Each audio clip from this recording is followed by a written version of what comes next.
이 시간 우리에게 주신 하나님의 말씀을 보겠습니다. 우리에게 주신 하나님의 말씀은 마태복음 24장 3절에서 14절까지의 말씀입니다. 마태복음 24장 3절에서 14절까지의 말씀입니다. 그 말씀을 제가 봉독해 올립니다. 예수께서 감람산 위에 앉으셨을 때에 제자들이 조용히 와서 이르되 우리에게 이르소서 어느 때에 이런 일이 있겠사오며 또 주의 임하심과 세상 끝에는 무슨 징조가 있사오리이까. 예수께서 대답하여 이르시되 너희가 사람의 미혹을 받지 않도록 주의하라. 많은 사람이 내 이름으로 와서 이르되 나는 그리스도라 하여 많은 사람을 미혹하리라. 난리와 난리 소문을 듣겠으나 너희는 삼가 두려워하지 말라.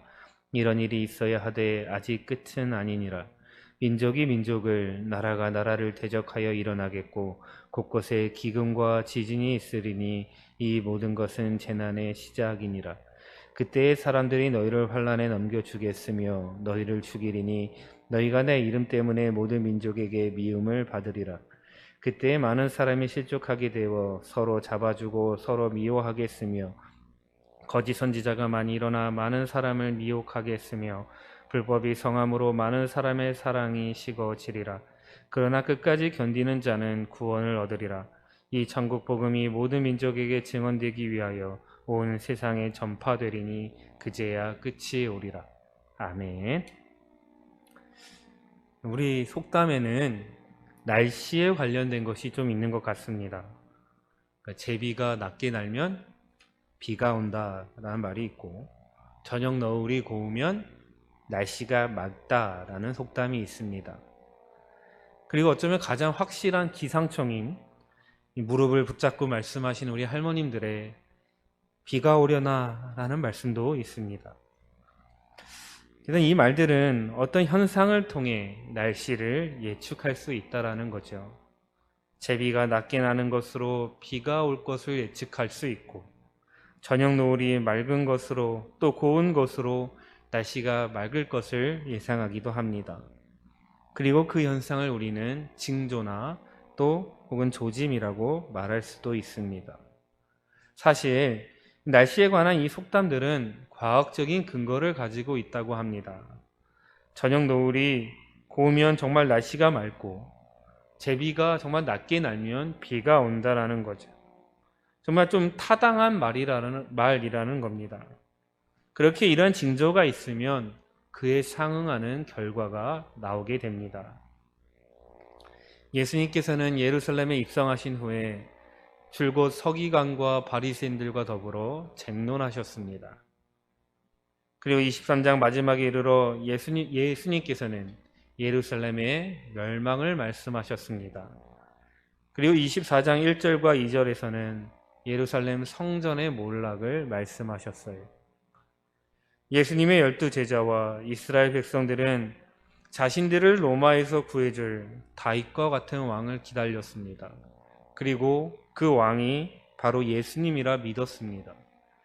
근데 예수님께서는 도리어 예루살렘과 성전의 멸망을 말씀하시죠. 이러한 상황에 예수님의 제자들이 나아옵니다. 3절입니다. 예수께서 감람산 위에 앉으셨을 때에 제자들이 조용히 와서 이르되 우리에게 이르소서 어느 때에 이런 일이 있겠사오며 또 주의 임하심과 세상 끝에는 무슨 징조가 있사오리이까. 예수님께서 감람산에 올라가셨고 또 어떤 한 자리에 앉으셨습니다. 근데 이 말씀은 정말 예수님께서 산에 올라가셔서 어떤 자리에 앉으셨다라는 사실을 그대로 묘사하는 것도 맞지만 더불어 예수님께서 앉으셔서 제자들에게 어떤 가르침을 주고 싶어 하시는 그런 상황도 묘사하고 있습니다. 그러니까 마태복음 전체를 통틀어 볼 때 예수님께서 제자들과 더불어 앉으실 때에는 주로 어떤 가르침을 주셨기 때문입니다. 이때 제자들이 예수님께 나와 질문을 합니다. 오늘 본문에는 제자들이라고 되어 있지만 마가복음을 보면 이 사람들이 누구였는지가 정확히 기록되어 있습니다. 마가복음 13장 3절입니다. 예수께서 감람산에서 성전을 마주대하여 앉으셨을 때에 베드로와 야고보와 요한과 안드레가 조용히 묻되, 그러니까 소위 수제자라 불리는 제자들이 지금 예수님께 질문을 하는 겁니다. 그리고 이들의 질문은 결국 두 가지예요. 첫째는 예루살렘과 성전의 멸망 시기입니다. 그러니까 그것이 언제쯤 일어나겠느냐 하는 것이지요. 그리고 두 번째는 예수님의 오심과 마지막 시대의 징조입니다. 세상 끝날에 나타날 징조가 어떤 것이 있겠느냐 하는 것이지요.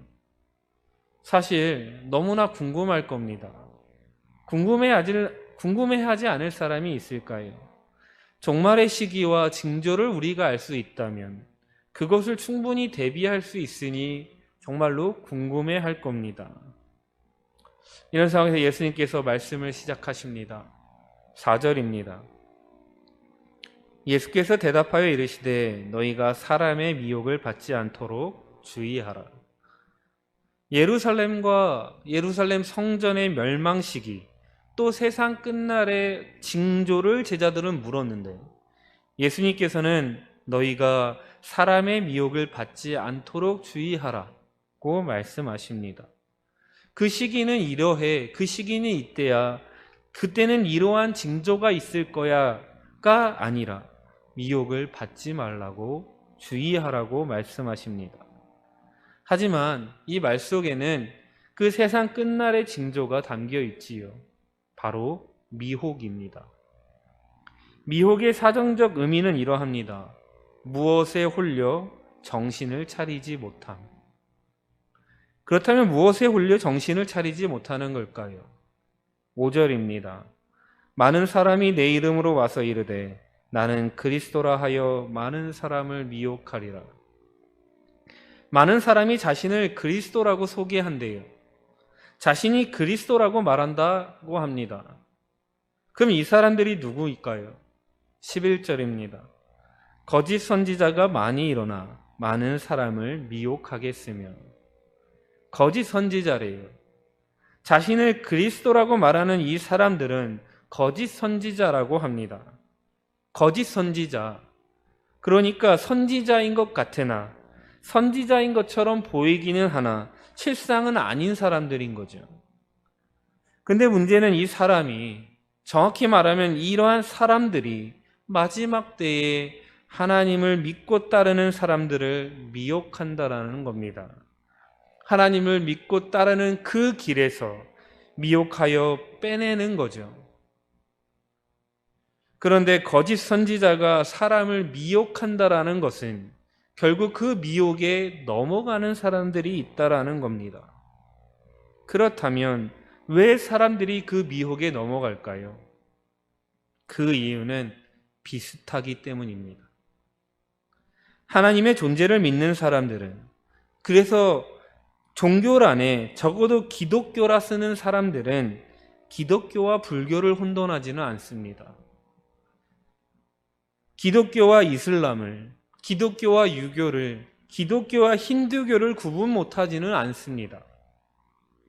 하나님을 믿는 사람에게 알라와 부처를 가지고 아무리 미혹한데 그것에 넘어가는 사람은 없을 겁니다.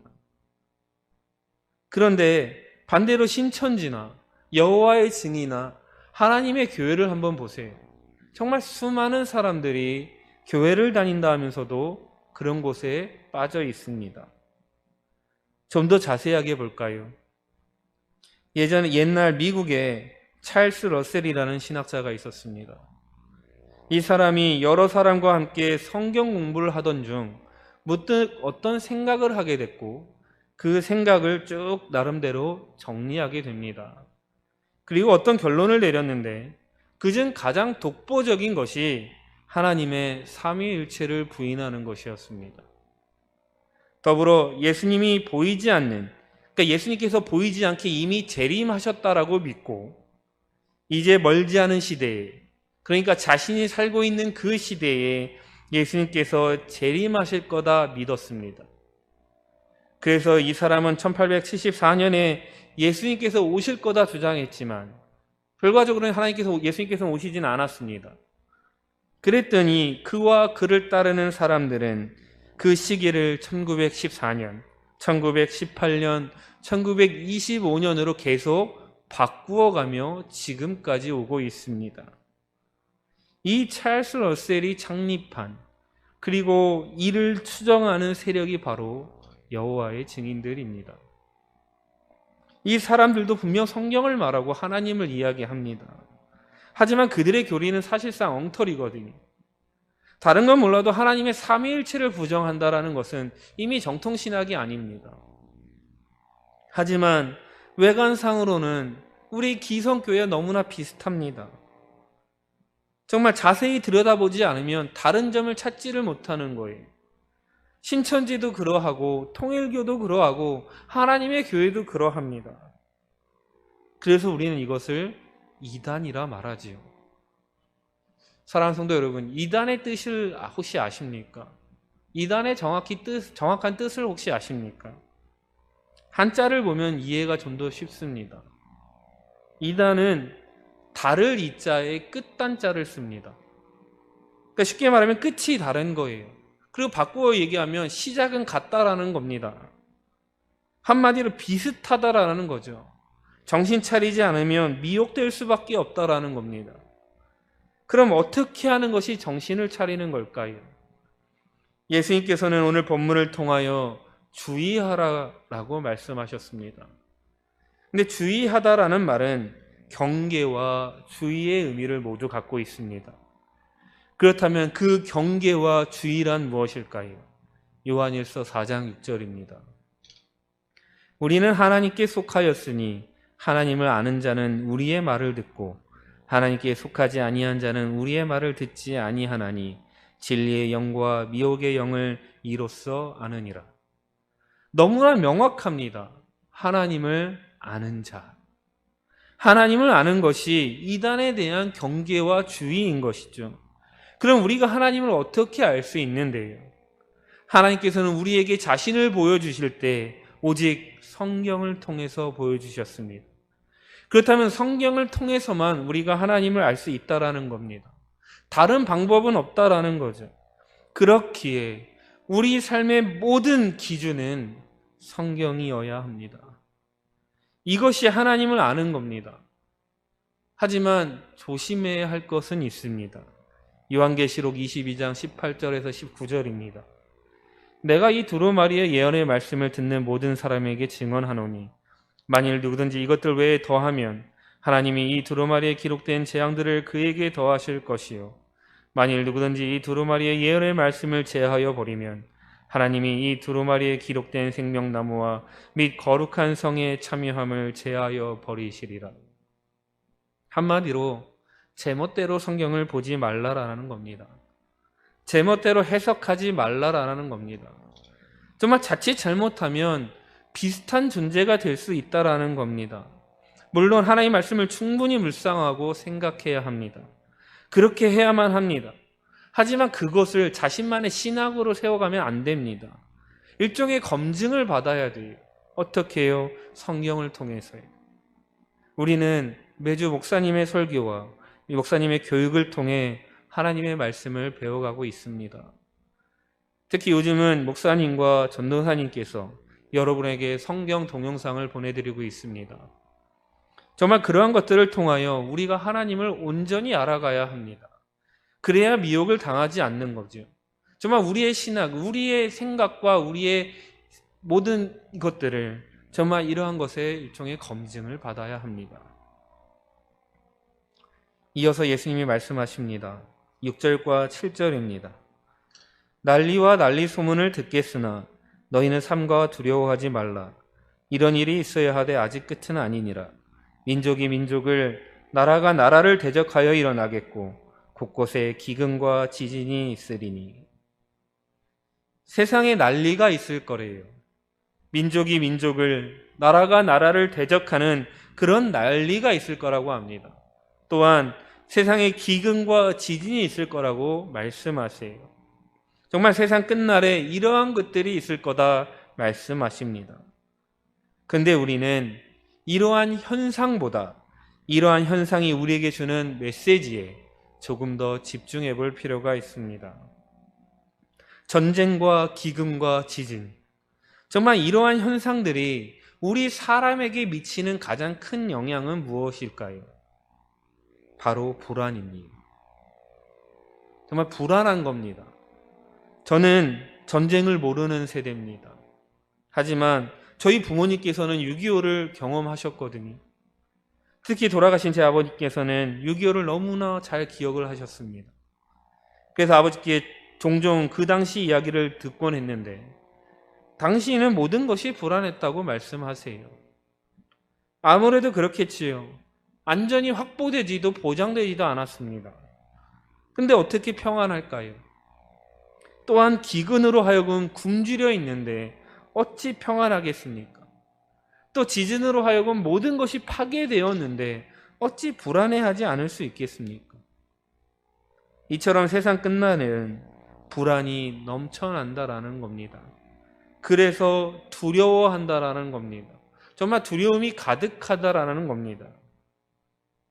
하지만 예수님께서는 두려워하지 말라고 말씀하셨습니다.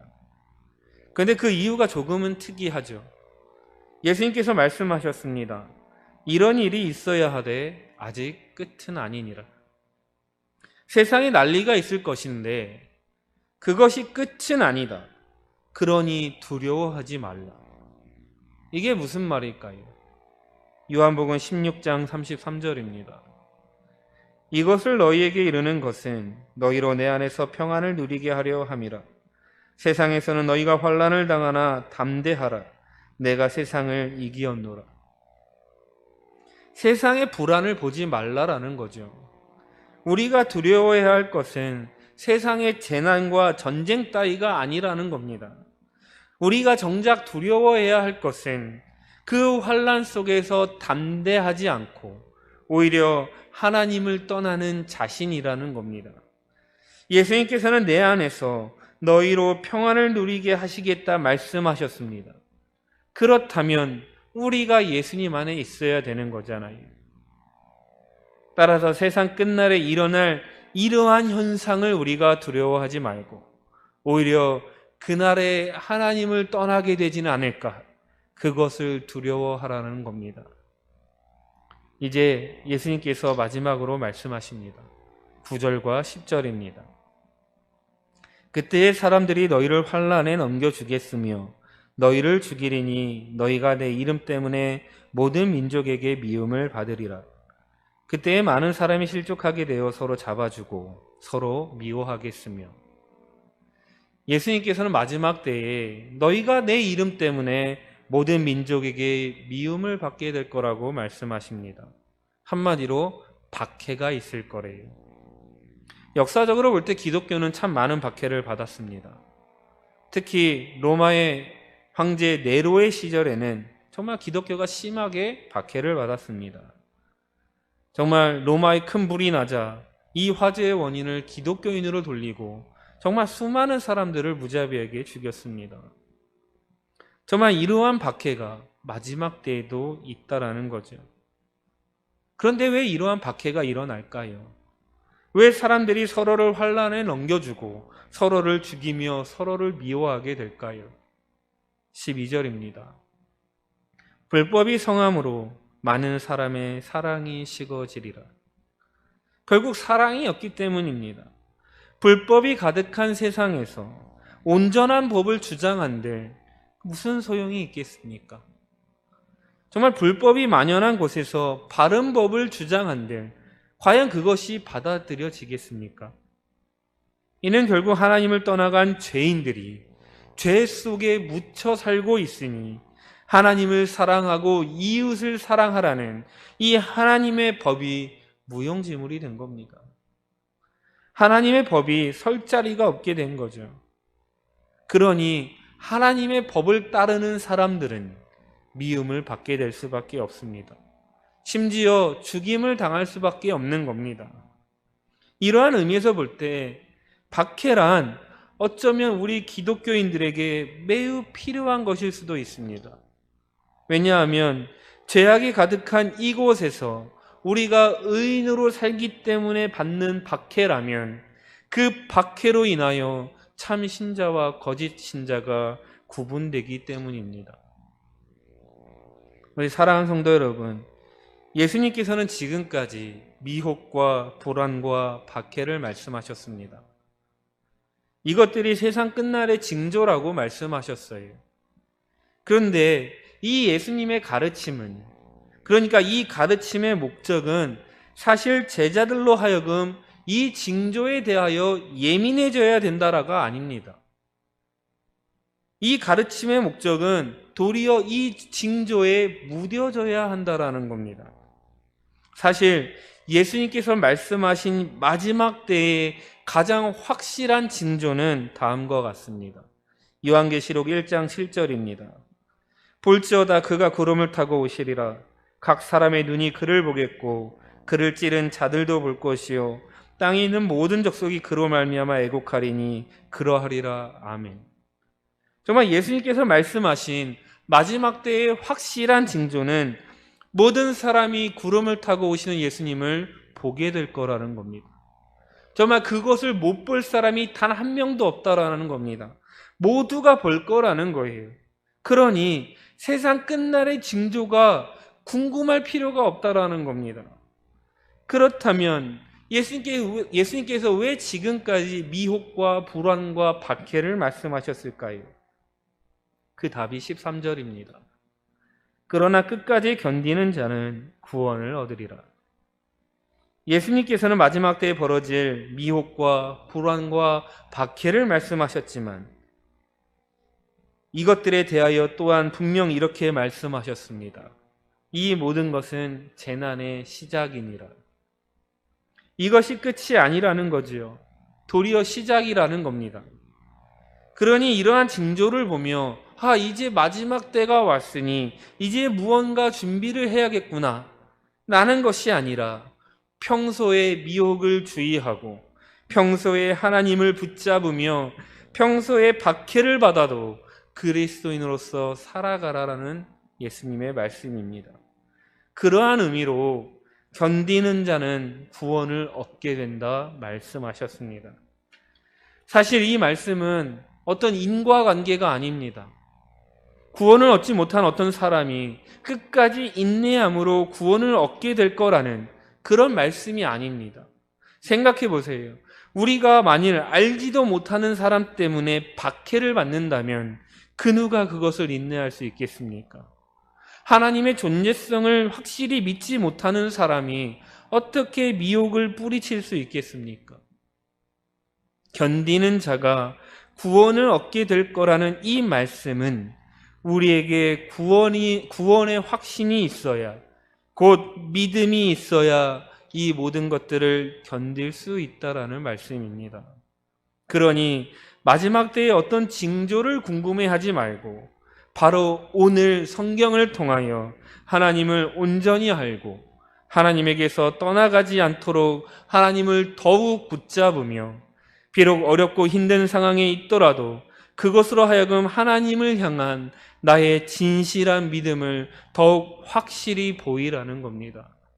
이것이 마지막 때에 우리가 해야 할 일이라는 것이지요. 우리 사랑하는 성도 여러분, 요즘 교회가 참 많은 박해를 받고 있습니다. 거짓 선지자들이 너무나도 많습니다. 정말 사랑이 없는 까닭에 서로가 서로를 미워하며 증오하고 정말 서로 못 잡아먹어 안달난 듯 합니다. 이러한 시대를 지금 우리가 살아가고 있습니다. 이러한 시대 속에서 마지막 때의 징조를 찾지 마시고 우리는 오늘 우리의 모습을 점검해야 합니다. 예수님께서 다시 오실 그때는 세상 모든 이들이 알게 될 겁니다. 구름 타고 오시는 예수님을 모두가 바라보게 될 겁니다. 그러니 이러한 것에 우리의 시선을 집중하지 말고 오늘의 우리 모습에 집중해야 합니다.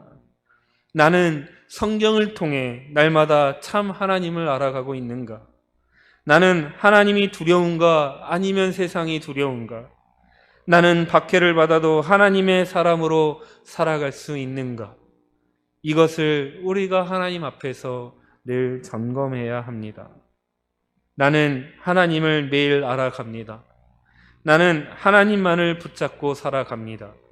나는 죽어도 주를 위해 죽겠습니다. 이러한 믿음의 고백이 정말 사랑하는 성도님들의 고백이 되기를 예수님의 이름으로 소망합니다. 같이 기도하겠습니다.